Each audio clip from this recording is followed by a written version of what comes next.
The first thing I noticed was the laughter. It wasn't the warm kind that made you feel at home, it was sharp and cold, slicing through the air like broken glass. I was new to the school, fresh from Johannesburg, and already I felt like I didn't belong.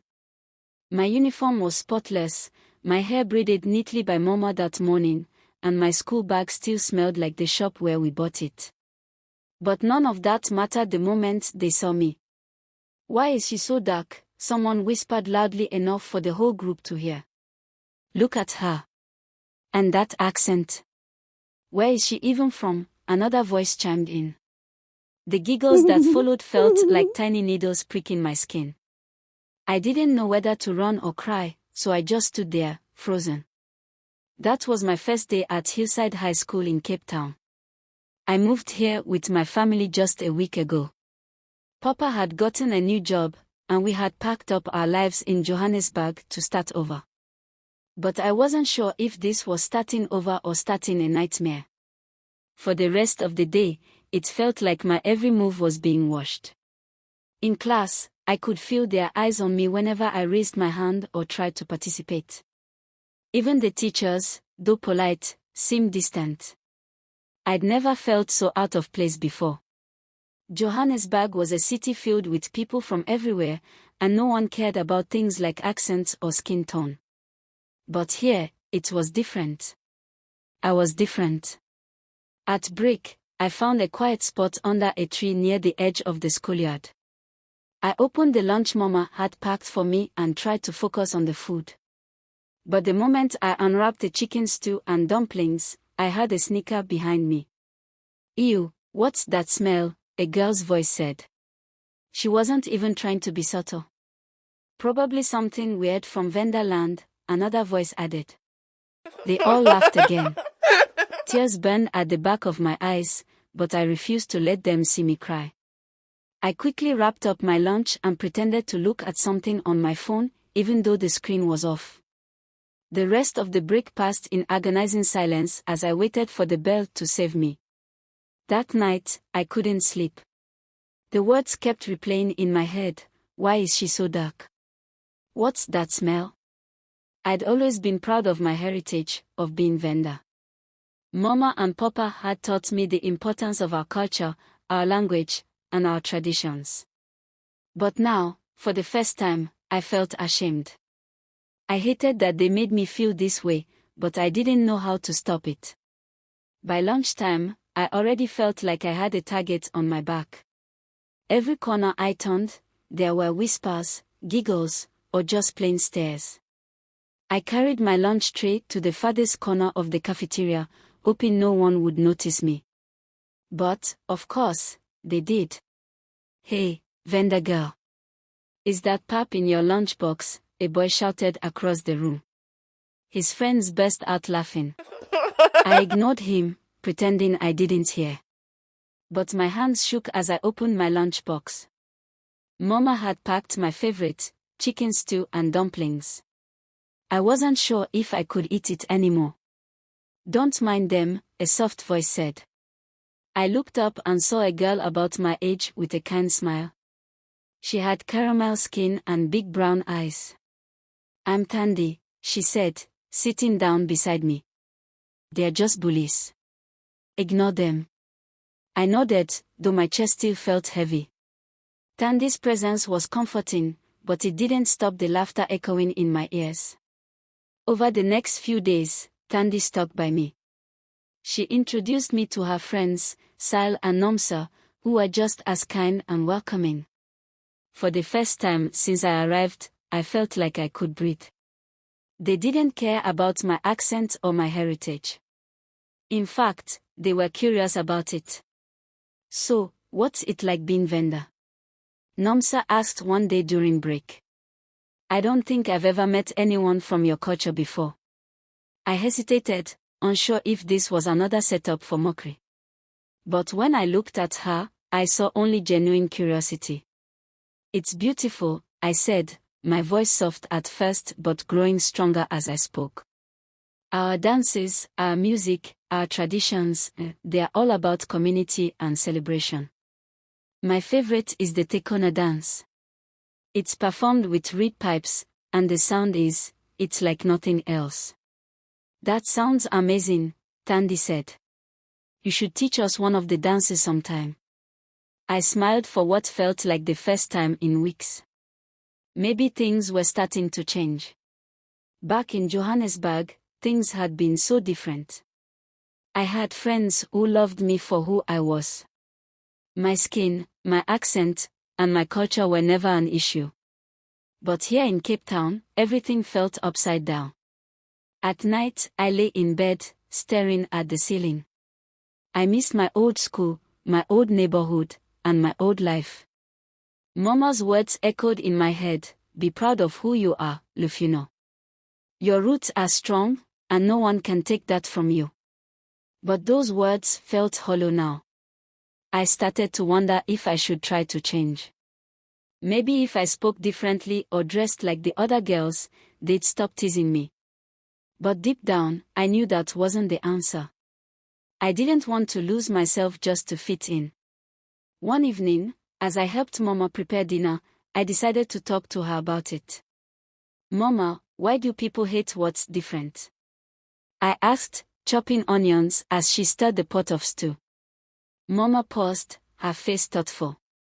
People fear what they don't understand, my child. But that doesn't mean you should hide who you are. You have something special to share with the world. Don't let their ignorance dim your light. Her words stayed with me, even as the days at school continued to be a mix of good and bad. I clung to the small moments of kindness from Tandy and her friends, letting them remind me that not everyone saw me as an outsider. The next day, Tandy introduced me to her friends, Sal and Nomsa. They were kind and funny, and they didn't care about my accent or my heritage. For the first time since I arrived, I felt a little lighter. You know, Sal said one day, you should join the cultural club. They are planning a big showcase, and they could use someone like you. I hesitated. The idea of standing on stage in front of the same people who bullied me felt terrifying. But Nomsa added, it's your chance to show them who you really are. Show them the beauty of Venda culture. Their encouragement planted a seed of possibility. That evening, I sat down with Mama and told her about the club. Her face lit up with pride. That's a wonderful idea, my child, she said, setting down her sewing. Your heritage is a gift. Sharing it with others will help them understand its beauty. The next day, I signed up for the club. The teacher in charge, Miss Daniels, welcomed me warmly. We are so excited to have you, Lufuno, she said. Your culture is such an important part of our nation's story. The club members were a diverse group, each with their own unique traditions. They were curious about my background and eager to learn. I shared stories about Venda dances, music, and the vibrant rituals that marked important life events. Joining the cultural club turned out to be the best decision I made. I shared stories about my heritage, taught them traditional dances, and even helped plan the showcase. For the first time, I felt like I belonged. But not everyone was happy. So now you think you're better than us, one of the bullies sneered during break. I stood tall, my heart racing. No, I said, I just think it's time you see there's more to me than what you choose to see. The words felt bold coming out of my mouth, and for a moment, I wondered if I had gone too far. But instead of escalating the situation, the bully just rolled her eyes and walked away. It was a small victory, but it felt monumental to me. In the weeks leading up to the showcase, I poured my heart into preparing. The club worked together to choreograph a performance that celebrated the richness of our cultures. I taught them a traditional Venda dance, complete with the rhythmic stamping of feet and intricate hand movements. They helped me perfect the timing and added their own flair to the routine. One afternoon, as we practiced in the school hall, Tandy pulled me aside. You're amazing, Lufuno, she said. I've never seen anyone move like that. You're inspiring all of us. Her words brought tears to my eyes. For so long, I had felt invisible. Now, I was starting to believe I had something valuable to offer. The day of the showcase arrived, and I was a bundle of nerves.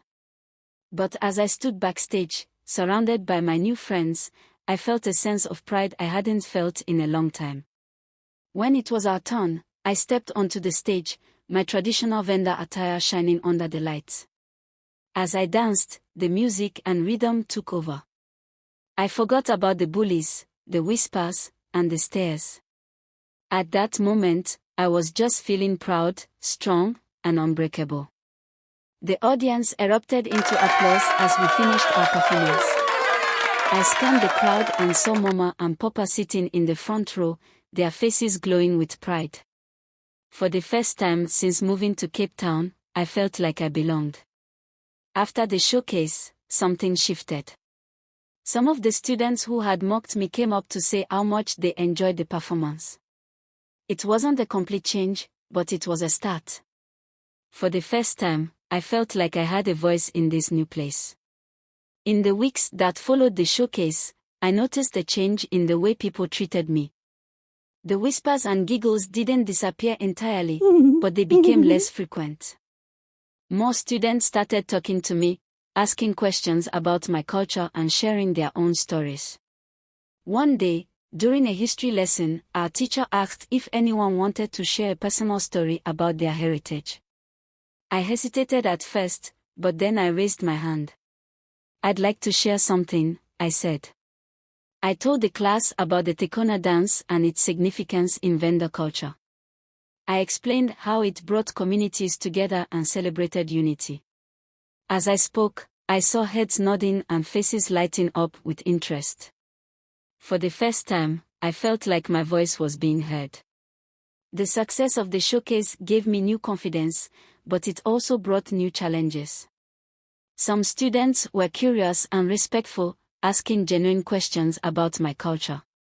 Others, however, seemed threatened by my newfound visibility. The whispers returned, although now they carried a different tone. "She's just trying to show off," one girl muttered as I walked past her in the corridor. I ignored her, but the words stung. It was during one of these moments that Tandy and I started a project that would change everything. We decided to create a cultural exchange event, inviting students to share their traditions and stories.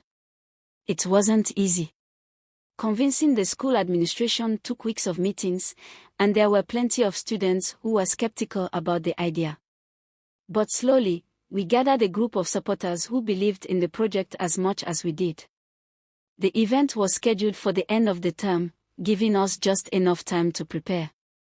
Tandy, Namsa, and I worked tirelessly, coordinating with students from different backgrounds to create a program that celebrated diversity. We faced plenty of setbacks along the way, but every obstacle only made us more determined. As the cultural exchange event approached, I found myself reflecting on the journey that had brought me here. I thought about the first day of school, the cruel laughter, and the sense of isolation that had consumed me. But I also thought about the friends I had made and the small victories that had given me hope. One day, during a break, I overheard a group of girls talking about the event. To my surprise, one of them was the same girl who had mocked my lunch on my first day. "I think it's a good idea," she said, her voice hesitant. "I mean, it's not like we ever really gave her a chance." Her words stopped me in my tracks. I didn't know whether to feel angry or relieved. In the end, I chose to focus on the positive. People were starting to change, even if it was happening slowly. The night of the cultural exchange event was a blur of colors, sounds, and emotions. The school hall was transformed into a vibrant tapestry of traditions, with booths showcasing food, clothing, and artifacts from different cultures. There was a stage set up for performances, and the air buzzed with anticipation. When it was my turn to perform, I felt a familiar wave of nerves wash over me. But as the music started and I began to dance, the fear melted away. The audience, students, teachers, and parents watched in awe as I performed the Tekona dance, accompanied by a group of drummers from the cultural club. By the time we finished, the hall erupted into applause. After the performance, a teacher approached me. "Lufuno, that was incredible," she said. "You've shown us all the beauty of your culture." Her words filled me with pride, but the best moment came when one of the younger students, a shy girl with big eyes, came up to me and said, "I want to learn how to dance like you." The success of the event marked a turning point in my journey. For the first time, I felt like I was part of the school community. The students who had once mocked me were now asking me to teach them about vendor culture. It wasn't an overnight transformation, but it was progress. One afternoon, as I was leaving class, the girl who had made the comment about my lunch approached me. "Hey, Lufuno," she said, her voice quiet. "I just wanted to say I'm sorry for the way I treated you. It wasn't fair, and I've been trying to do better." Her apology caught me off guard, but I could see the sincerity in her eyes. "Thank you," I said, offering her a small smile. "That means a lot." As the weeks turned into months, I continued to grow and thrive. I joined more clubs, made new friends, and even started tutoring younger students in vendor language and culture. The girl who had once been my worst bully became one of my biggest allies, helping me organize cultural events and advocating for more inclusion in the school. Through it all, I learned that change is possible, but it requires patience, understanding, and a willingness to forgive. I also learned that my heritage was not something to hide or be ashamed of, it was a source of strength and pride. The impact of the cultural exchange event extended far beyond what I could have imagined. Students began to take more interest in each other's backgrounds, forming new friendships and breaking down old barriers.